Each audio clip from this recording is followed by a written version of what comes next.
It was an ordinary Tuesday evening when the envelope arrived. The handwriting on it was neat but unfamiliar, probably written by someone who didn't want to give too much away. Emily held it between her fingers for a moment before opening. Inside was an invitation. You're cordially invited to celebrate Richard Carter's 65th birthday. Her heart sank just a little. She hadn't spoken to her dad in years, not since that big fight they'd had over something she couldn't even remember anymore. Emily stared at the card for what felt like forever. On one hand, going back home meant facing all those old feelings. Guilt, the anger, the awkward silences. But on the other hand, he was still her father. And turning 65 wasn't just another birthday. It was a milestone. A part of her whispered, maybe this could be a fresh start. So, after days of debating with herself, she sent back the RSVP. The day of the party came faster than she expected.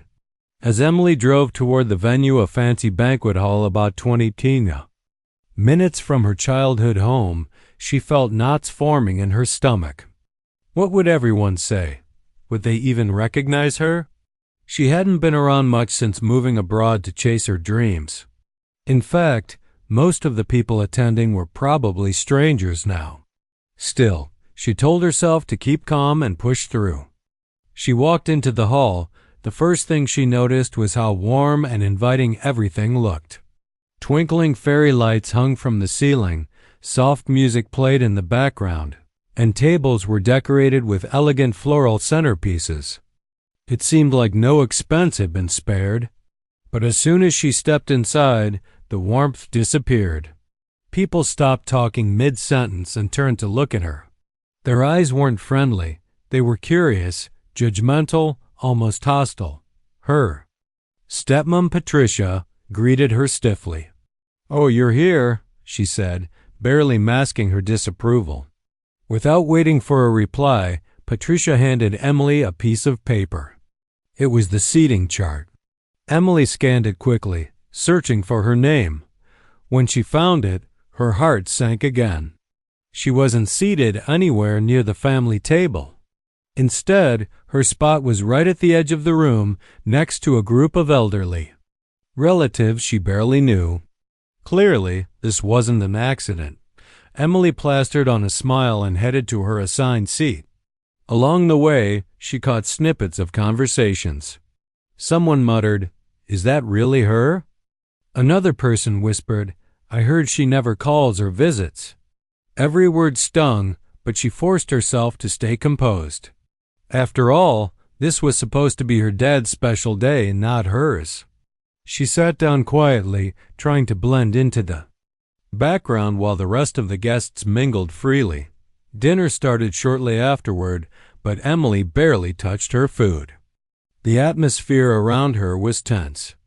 No one spoke to her directly, and if anyone did glance her way, it was fleeting, almost apologetic. Meanwhile, her dad sat at the head table, laughing loudly with his friends and completely unaware, or maybe pretending not to notice, how isolated she felt. Watching him laugh made her chest tighten. Was this really worth it? Should she have come at all? Just as Emily began considering slipping out unnoticed, a strange sound filled the air. At first, it was faint, a low hum that grew louder and more distinct. Then, suddenly, everyone paused. Conversations halted, forks clattered onto plates, and heads turned toward the windows. Outside, something massive loomed into view. It was a helicopter. Its blades spun furiously as it descended gracefully into the parking lot behind the venue. Panic rippled through the crowd. Some guests stood up, craning their necks to see better. Others exchanged nervous glances, wondering if there was some kind of emergency. Even Emily leaned forward, intrigued despite herself. Who could possibly be arriving by helicopter, and why here of all places? Little did anyone know, this unexpected arrival was.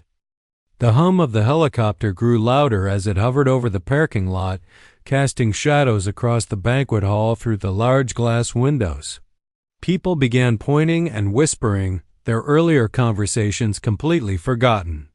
The mood shifted from polite chatter to nervous excitement. Some guests rushed outside to get a closer look, while others stayed glued to their seats, craning their necks to see what was happening. Emily sat frozen at her table, unsure whether to laugh or feel annoyed.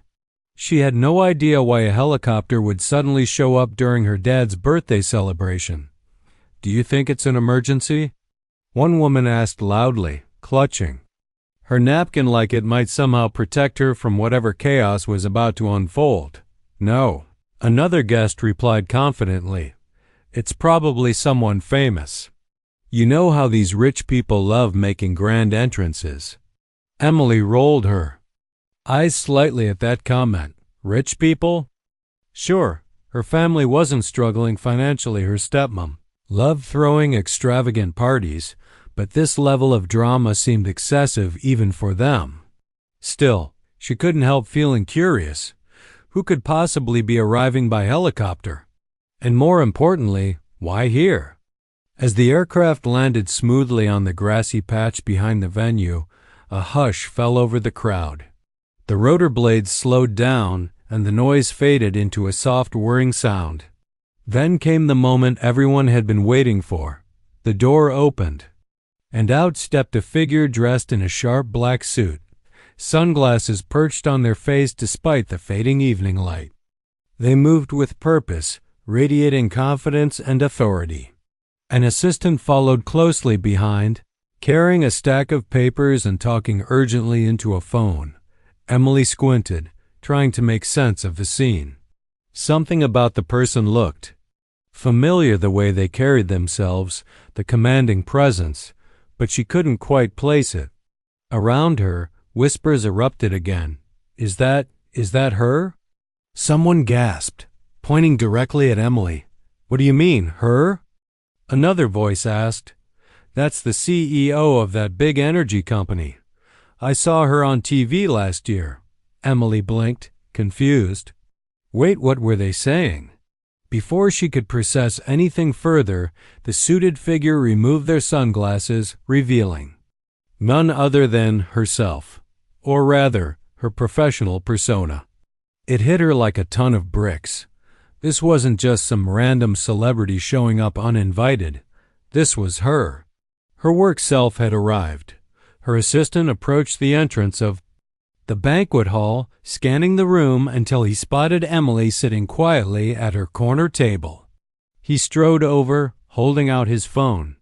"Ma'am, we need you to sign off on the final contracts before midnight," he said briskly, not bothering to lower his voice.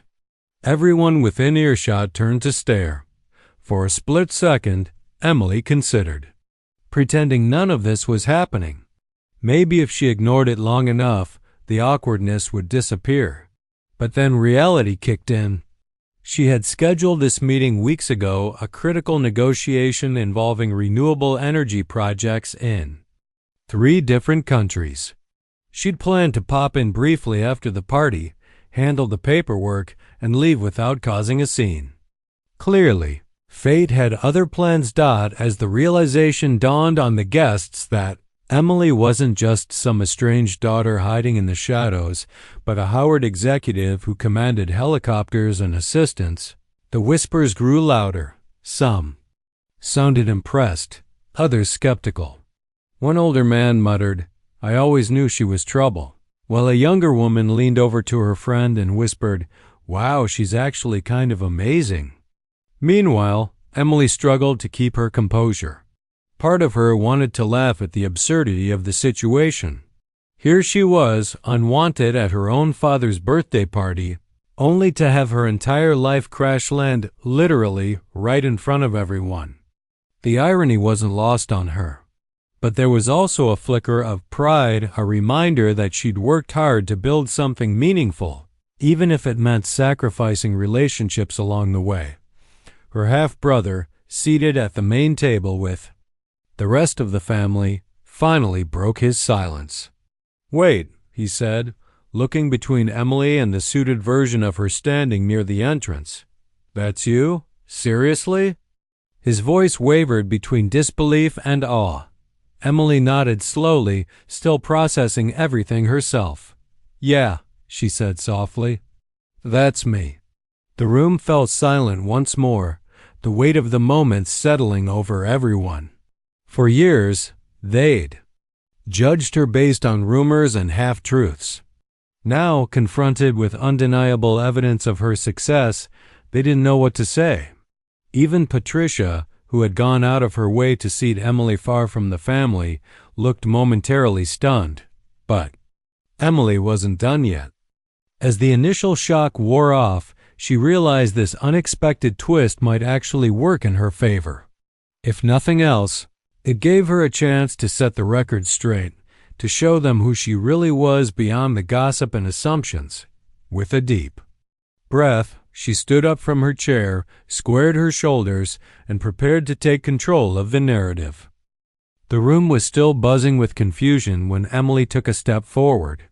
She didn't hesitate. She knew this was her moment to take charge. With every step she took toward the entrance where her suited self stood, heads turned and whispers followed.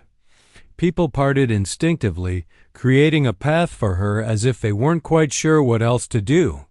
It felt surreal, almost like walking through a dream or maybe a movie scene. When she reached the assistant, who was now awkwardly holding the phone mid-conversation, she gave him a quick nod. "I've got it from here," she said firmly, taking the documents from his hands.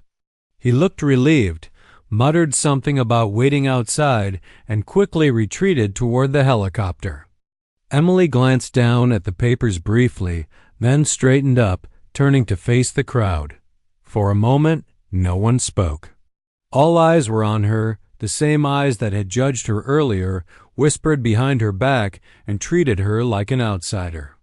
But now, instead of seeing the prodigal daughter or the troublemaker, they saw someone entirely different. The woman standing before them exuded confidence, authority, and purpose. This wasn't just Emily anymore, it was CEO Emily, the person who ran board meetings, negotiated million-dollar deals, and led teams across continents. And she wasn't going to let anyone forget it. She walked over to the DJ booth near the fobs and she wasn't going to let anyone forget it. Front of the room. Without asking permission, she grabbed the microphone and tapped it lightly to get everyone's attention. A soft echo rang out, silencing the last few murmurs. When she finally spoke, her voice was steady but warm, commanding, yet approachable. "Hi, everyone," she began, scanning the sea of faces before her. "I know tonight is supposed to be about celebrating my dad's birthday, and trust me, we'll get back to that, but I think there's been some misunderstanding." She paused, letting the word hang in the air. "A lot of you probably don't know much about me beyond the rumors you've heard. Maybe you think I'm irresponsible, selfish, or whatever else people have said over the years." Her gaze drifted toward Patricia, who shifted uncomfortably in her seat. Then she looked at her half-brother, whose wide-eyed expression told her he hadn't expected this turn of events either. Finally, she locked eyes with her dad Richard, who sat frozen at the head table, staring at her like he'd never seen her before. "So," Emily continued, "since fate decided to drop a helicopter into the middle of your party, I figured I'd clear things up. First off, yes, that really is my helicopter. And yes, I am the CEO of a global renewable energy company. I've spent the last decade building that business from scratch, working long hours, traveling constantly, and making sacrifices along the way. Not because I wanted to run away from my family, but because I wanted to create something meaningful." She paused again, giving the guests time to absorb her words. Some nodded slowly, while others exchanged glances, unsure how to react. One older woman dabbed at her eyes with a napkin, clearly moved by Emily's honesty. "But here's the thing," Emily went on, her voice softening slightly.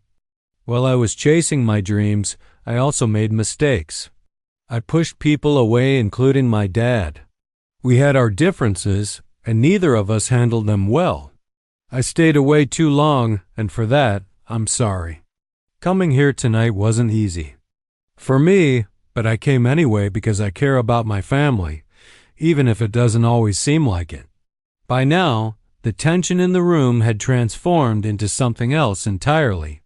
Instead of judgment, there was curiosity. Instead of hostility, there was empathy. Even Patricia, who had gone out of her way to make Emily feel unwelcome, seemed to soften. Her lips pressed together tightly, as though she were trying to hold back tears or maybe just words. She regretted saying earlier. Emily took a deep breath and smiled faintly. "Anyway, enough about me.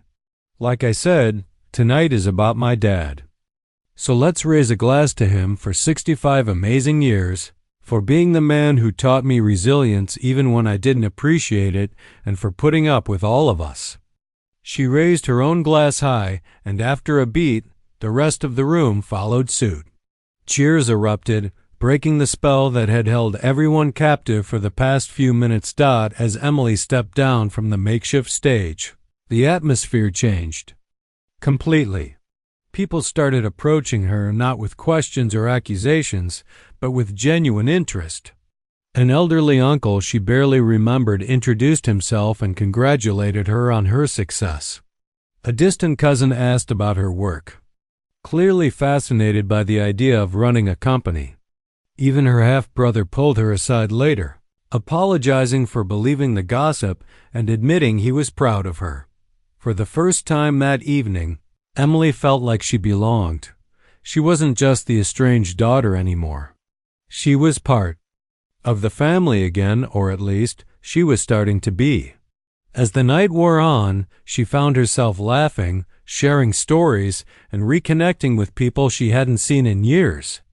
The bitterness that had weighed her down for so long began to lift, replaced by hope and possibility. But the biggest surprise came when her dad finally approached her. He'd been unusually quiet throughout the evening, watching everything unfold. From afar, now standing before her, he looked older than she remembered and more vulnerable. For a moment, neither of them spoke. Then, without warning, he pulled her into a tight hug. "I'm sorry," he said gruffly, his voice thick with emotion. "I should have called you sooner. Should have tried harder." Emily hugged him back, blinking back tears. "Me too," she whispered. "Let's start over, okay?" He nodded, pulling away just enough to look her in the eye. "Deal." As the helicopter roared back to life outside, ready to whisk her away once more, Emily realized something important. Sometimes, life throws curveballs, unexpected twists that force you to confront the past and rewrite the future. Tonight had been messy, chaotic, and unpredictable, but it had also been beautiful. And for the first time in years, she felt truly hopeful about what lay ahead. The hug between Emily and her dad felt like it lasted forever, but also not long enough. For years, they'd let pride, misunderstandings, and stubbornness keep them apart.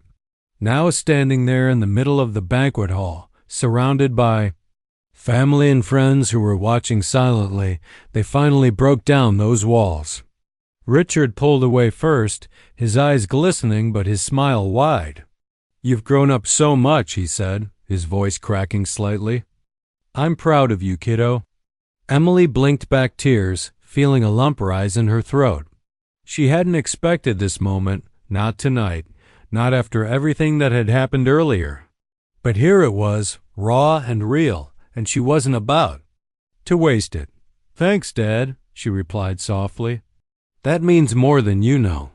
As they stood there, reconnecting in a way neither of them thought possible, the rest of the room seemed to fade into the background. The music started playing again, something slow and heartfelt, and couples began dancing near the center of the floor. People returned to their conversations, but now the atmosphere felt lighter, warmer. It was as if Emily's speech and the emotional reunion had broken some invisible barrier, allowing everyone to relax and enjoy the evening properly. Her half-brother approached cautiously, looking sheepish. He'd been one of the harshest critics earlier, quick to believe the rumors about her. Now, though, he looked genuinely sorry. "Hey," he said, scratching the back of his neck nervously. "Can we talk for a sec?" Emily nodded, gesturing for him to follow her to a quieter corner of the room. They sat at an empty table, and for a moment, neither of them spoke. Finally, he broke the silence. "Look, I owe you an apology," he admitted, staring at his hands. "I shouldn't have. Listen to all the stuff people said about you. I should have known better. You're my sister, and I barely even gave you a chance." Emily studied him carefully. She could see the sincerity in his face, the regret in his voice. This was the little brother she used to tease mercilessly when they were kids, the same kid who would beg her to play board games with him late into the night. Somewhere along the way, life had pulled them apart, just like it had with their dad. But maybe, just maybe, they could fix that too. "It's okay," she said gently. "I get it. I haven't exactly made it easy for anyone to understand me. And honestly, some of the things people say about me aren't totally wrong. I've made mistakes, I'll admit that. But I'm trying to do better, to be better."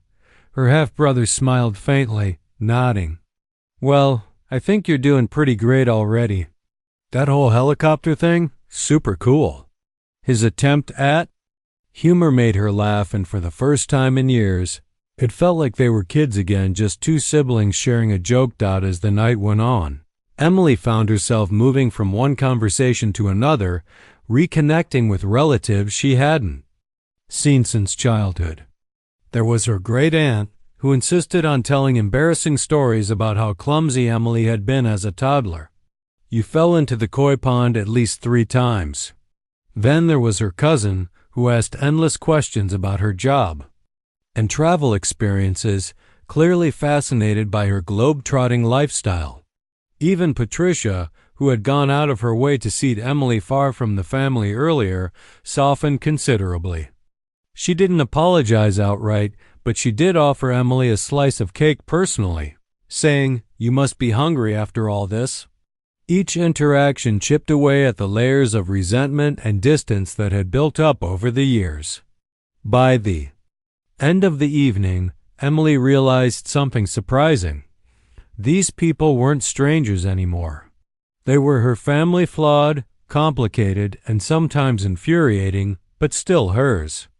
And despite everything, she missed them. At one point, her dad grabbed the microphone again to make a toast. Standing at the head table, he raised his glass high and cleared his throat. "Before we wrap up tonight," he began, his voice booming across the room, "I want to say something. When I turned 65, I thought I had everything figured out. But today reminded me that there's always room to learn to grow. My daughter taught me that." He paused, glancing directly at Emily, who felt her cheeks flush under the spotlight. "Emily, I don't care what anyone says about you. To me, you're still the little girl who used to sit on my shoulders during fireworks shows and beg me to tell her stories before bed. And seeing you tonight, seeing how strong, smart, and kind you are, it makes me realize how lucky I am to call you my daughter." The room erupted into applause, and Emily couldn't hold back the tears this time. She stood up, walking over to join her dad at the front of the room. Together, they raised their glasses, and the crowd cheered louder than ever. It was a moment of pure connection, a reminder that no matter how far apart people drift, love can bring them back together. Later, as Emily prepared to leave, she noticed something else unexpected. Her dad walked her outside to the helicopter. He stopped a few feet away from the spinning blades, looking up at the massive machine with a mix of awe and amusement. "So," he said, grinning, "when's my turn to ride in this thing?" Emily laughed, shaking her head.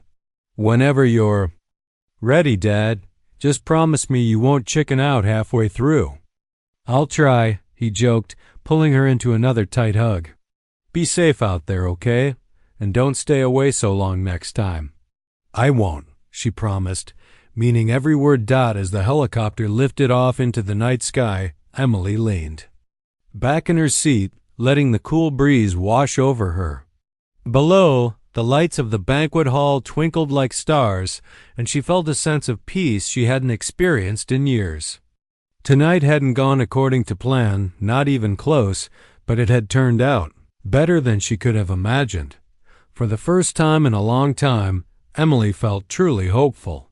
Hopeful that she could rebuild her relationships, hopeful that she could find balance between her career and her personal life, and hopeful that no matter how messy things got, love would always find a way to win. The helicopter soared higher into the night sky, its blades slicing through the cool air as Emily leaned back in her seat. Below her, the banquet hall grew smaller and smaller until it was just a cluster of twinkling lights blending into the darkness. She let out a long breath she didn't realize she'd been holding. The evening had been a whirlwind, chaotic, emotional, and completely unpredictable, but somehow it had ended on a note that left her feeling lighter than she had in years. As the assistant handed her a folder with the final documents to review, Emily glanced at him briefly before turning her attention back to the window. "Thanks," she said, her voice soft but steady. Her mind wasn't fully on work anymore. It kept drifting back to the moment she'd shared with her family just minutes ago.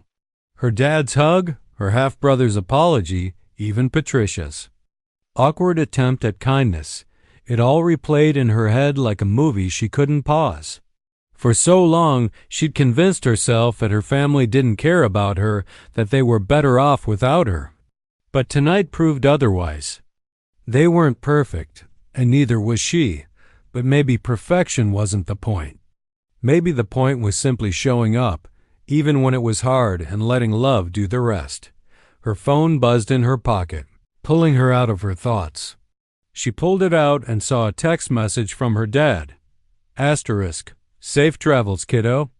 Let's plan our next visit soon. Love you. Her heart swelled. It was such a small gesture, a few words on a screen, but it meant everything. She quickly typed back asterisk. Love you too, Dad. Talk soon. Then she added a heart emoji for good measure. As she set the phone down, she noticed the assistant watching her curiously. What? She asked, raising an eyebrow. He shrugged, smiling faintly. Nothing. Just seems like you're in a good mood. Not something we see every day. Emily chuckled, shaking her head. Yeah, well, tonight was different, in a good way. Different. How? She hesitated, unsure how much to share. Work relationships were tricky. They required professionalism, boundaries, and a healthy dose of privacy. But something about the assistant's genuine curiosity made her open up a little. Let's just say I reconnected with some people I haven't seen in a while, and it reminded me that life's too short to hold grudges or push people away. He nodded thoughtfully. That's deep. Sounds like you had quite the night. You have no idea, she murmured, leaning back again and staring out the window.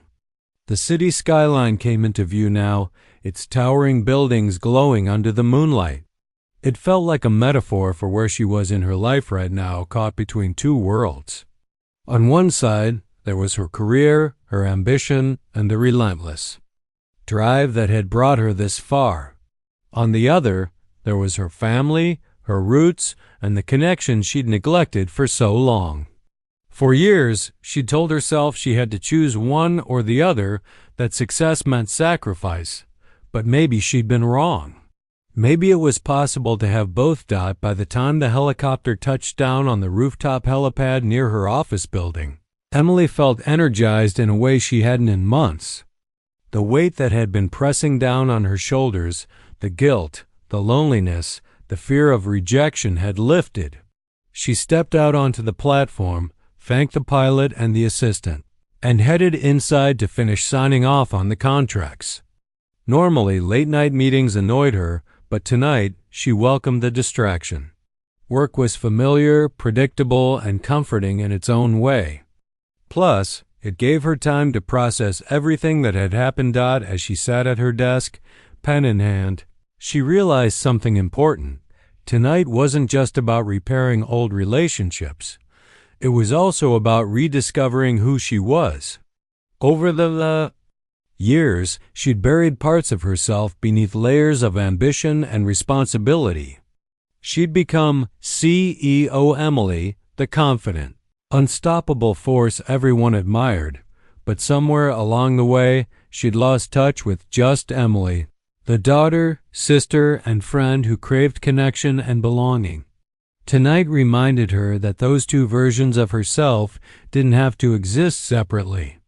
They could coexist, each enriching the other. When she finally finished the paperwork, she leaned back in her chair and exhaled deeply. It was late past midnight, but sleep didn't feel urgent. Instead, she grabbed her laptop and opened her calendar. Scrolling through the upcoming weeks, she started making plans. A weekend trip home next month. Lunch dates with her half-brother. Even coffee with Patricia, though that last one would take some effort on both sides. Each entry felt like a promise to herself, to her family, and to the future she wanted to build. Before heading home, she sent one last email to her team, outlining priorities for the week ahead. At the bottom, she added a note, asterisk, "Take care of yourselves, everyone. Life is short and balance matters." It was a small change in tone, but it reflected the shift happening inside her. She hit send, packed up her things, and walked out of the office. Outside, the city was quiet, the streets bathed in the soft glow of streetlights. Emily stood there for a moment, taking it all in. Despite the chaos of the evening, she felt calm, grounded, hopeful. For the first time in what felt like forever, she believed that things could get better, not just professionally, but personally too. Sure, challenges lay ahead.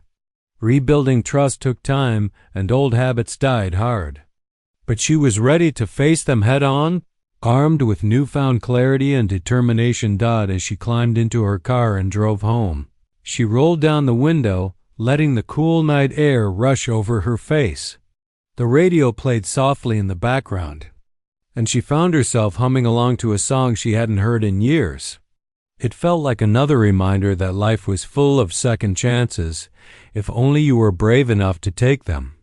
When she finally crawled into bed later that night, exhausted but content, she smiled to herself. Tomorrow would bring new challenges, new opportunities, and new adventures.